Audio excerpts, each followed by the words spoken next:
Ignition sequence starts. 6, 5, 4, 3, 2, 1, 0. Liftoff. We have a liftoff.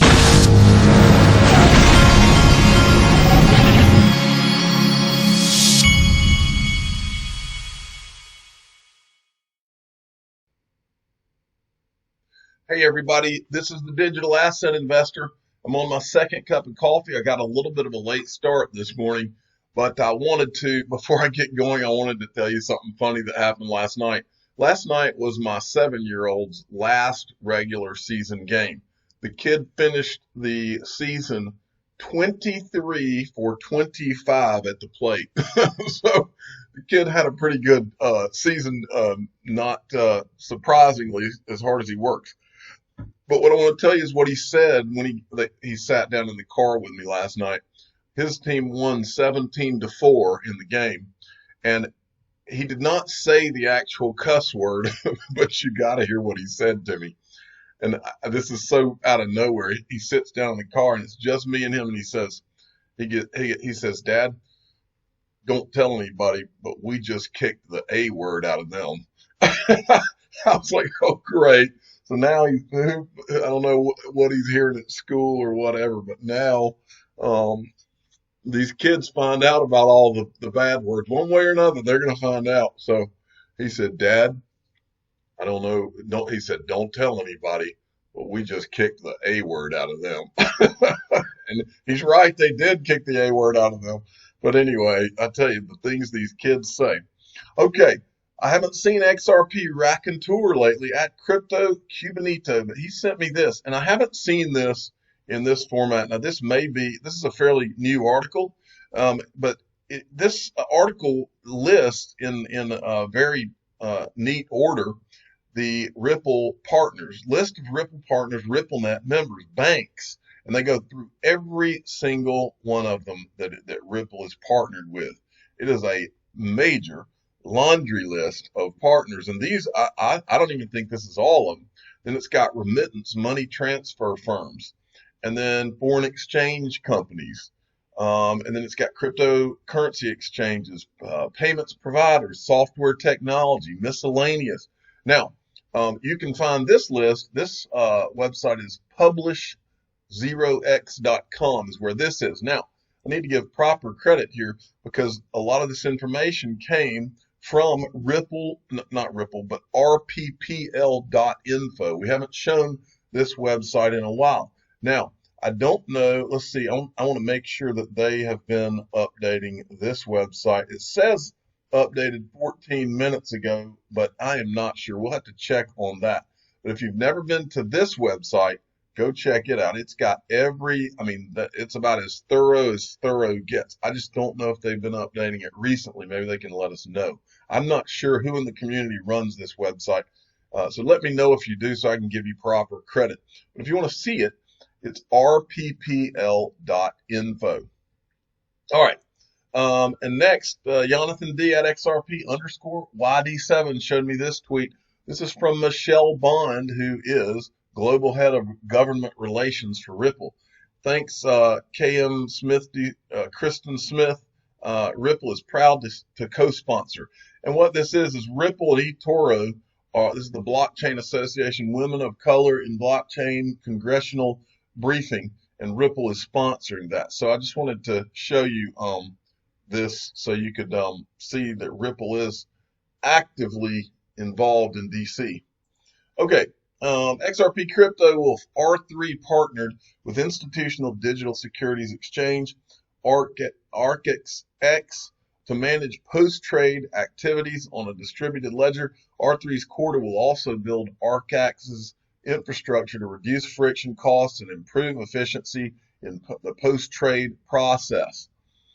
All right. Now this was interesting. This guy, remember, this Tushar Jain is anti-Ripple, anti-XRP. He's been on record with that. He's about like Tone Vays. Well, watch this exchange. He says Binance has burned over 200 million of BNB since starting in Q3 2017. Over the same period, Ripple Inc. has dumped over 1 billion of XRP on retail investors. I doubt this market irrationality will last much longer. I think BNB will flip an XRP within the next 18 months. And Michael Arrington of Arrington XRP Capital comes in and says, didn't you ask Ripple to invest in your fund? And then Tushar Jain says, no, and I would never take money from them. It would be like working with Elizabeth Holmes. And then Michael Arrington says, wow, okay, well, you guys pitched us for some of our dirty XRP you invested to invest in you. I guess that discussion is over. So, wow. And then Green Eggs and Ham comes in. What did you expect from Mr. XRP is too fast to be worth anything, not the brightest bulb in the bunch. And Green Eggs and Ham is talking about a video where this guy was basically saying that XRP couldn't go up in value because it was too fast. But what I want you to take away from this is this. The crypto industry is the first business industry in my lifetime where I have ever seen people who are running businesses. This guy is running an investment firm. Let me make sure of the title. He's managing partner at a hedge fund or some kind of asset management fund. These are people who, when you're in business, to you young people out there, this is unheard of. In my entire lifetime, when you're in business, you do not make half of your potential customers angry. This is this is childish stuff here. That's not how businesses operate. You don't get in business, you don't get into politics, you don't get into any of that stuff. When you are a company who's trying to attract investors of all walks of life, there are certain things that you don't get involved in.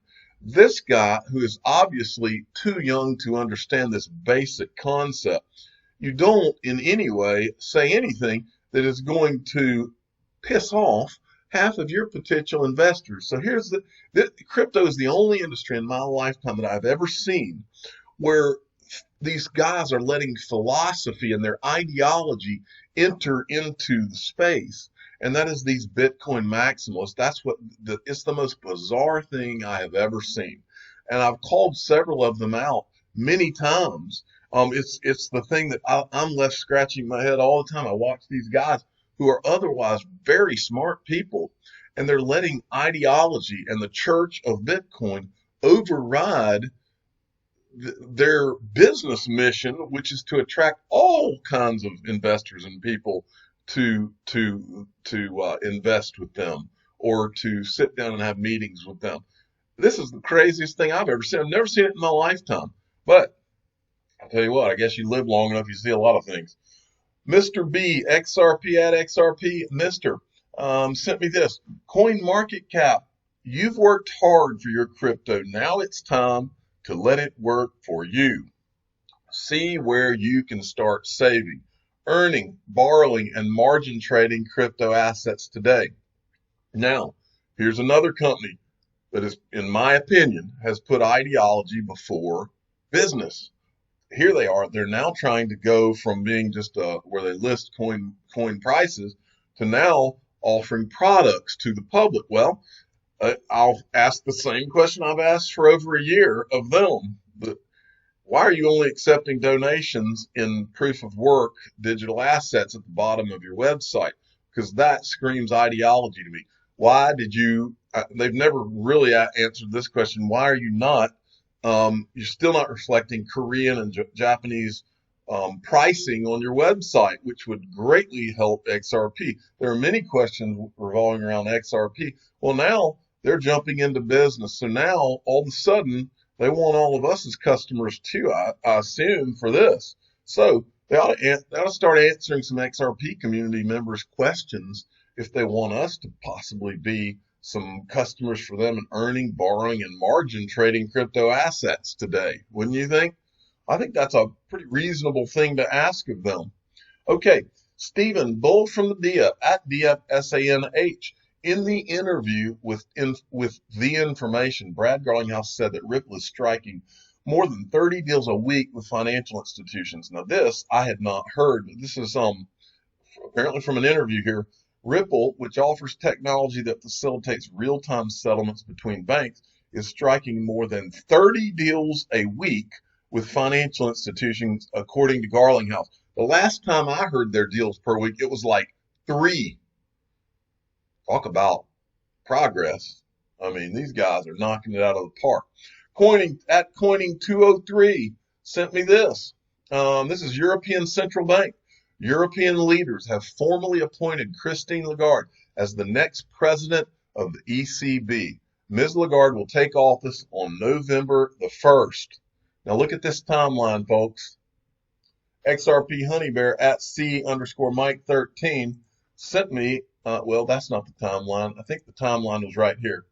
Big things to come. Brexit, October 31st. MoneyGram Q3 report, November 1st. Christine Lagarde starts at ECB November 1st. Swell conference, November 7th to 8th.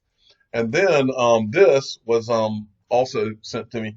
My sincere thanks, this is from Christine Lagarde. My sincere thanks to European leaders for appointing me as president of the ECB from the 1st of November 2019. It is an honor to succeed Mario Draghi. I am looking forward to working with the ECB's talented staff to keep euro area prices stable and banks safe. So there you go, folks. That looks like a thumbnail right there. I could put XRP right there. Okay, and then there's this. I'm going to read you this. This will hit you hard. Michael at VAL5 links. The International Monetary Fund has presented us with a gothic horror show. The world's financial system is more stretched, unstable, and dangerous than it was on the eve of the Lehman crisis. I'm going to read you the first 2 lines out of this article. I tried to pull the article up, but it had advertising that just you can literally hear the fan on my computer crank up when I pull up some of these articles. They've got so much advertising, it just locks your computer up. Ridiculous. Intercoil. But anyway, here's the first 2 lines of this article. The International Monetary Fund has presented us with a gothic horror show. The world's financial system is more stretched, unstable, and dangerous than it was on the eve of the Lehman crisis. Quantitative easing, zero interest rates, and financial repression across the board have pushed investors, and in the case of pension funds or life insurers, actually forced them into taking on ever more risk. We have created a monster. You're damn right you've created a monster, and this monster is going to have to be put back in the cage. This playing field is going to have to be leveled somehow. We're going to put this monster in the cage, all right, I believe. Okay, next from Steve. Now, this is IMF 2. I wanted to take you back to a little stroll down memory lane. I think this was November 18th of 2018. Brad Garlinghouse is on stage with this guy, with Ross Leclow from the IMF. Brad Garlinghouse predicts that a year from now, banks will be custodying crypto assets directly. And the reaction from Ross Leclow from the IMF when asked, will IMF hold crypto assets in the future? Now, we've shown this several times on this channel. When they ask this question, they both look at each other. Brad Garlinghouse looks up at the screen. It's a very awkward moment. This guy doesn't know what to say, and then Brad Garlinghouse offers to take the question and basically divert away from the question. And then there was this, and this is from January 16th, 2019. Ross Leclow, same guy from the former Deputy General Counsel of the IMF. You got over here, you got Ryan Zagone from Ripple, who is specifically talking about XRP and how it transfers so fast and how the cost of it is less than a penny and basically nothing. And you got this lady, and she's just sitting there awkwardly. But while Ryan Zagone is talking, this is the first time I've seen this video done in this way, and PhDJ gave us this. First time I've seen it done this way. They had written over here, he says, look who agrees, because while Ron Zagone is talking, he's nodding his head yes. He says, yes, that's right. He doesn't say a word, but he's over here in the corner. You know, in the past times I've watched this video, I'm watching Ron Zagone, but they highlighted his head nod. And he's literally nodding yes while he's talking about XRP. It's a really surreal moment. Okay, now for your laugh of the Friday, this I'm going to watch a second time. This is one of the funniest videos I have seen in a while. XRP Veteran always provides me with some funny stuff. At XRP_Veteran. I wish you all a great and wonderful weekend. You got to go watch this. Give XRP Veteran a follow because he's a trip and he shows me funny stuff all the time. And finally, I'm throwing a Friday title out. I did not realize this, but XRP James T at XRP James is a former Navy SEAL. He asked me if he could be the official former Navy SEAL of the Digital Asset Investor channel. Yes, I need a Navy SEAL. You are the former official Navy SEAL. I'm sorry, the official former Navy SEAL of the Digital Asset Investor channel. And if anybody out there is a current Navy SEAL, I will take a current Navy SEAL of the Digital Asset Investor channel. I'm always blown away by those guys. I've watched on like the History Channel the training that you guys have to go through, and it looks pretty rough. I'm the Digital Asset Investor. I'm not an investment advisor. This is for entertainment purposes only. Please subscribe and hit the like button and tell your friends and family that only on this Digital Asset channel can you have a former Navy SEAL as an official former Navy SEAL. Thank you for listening.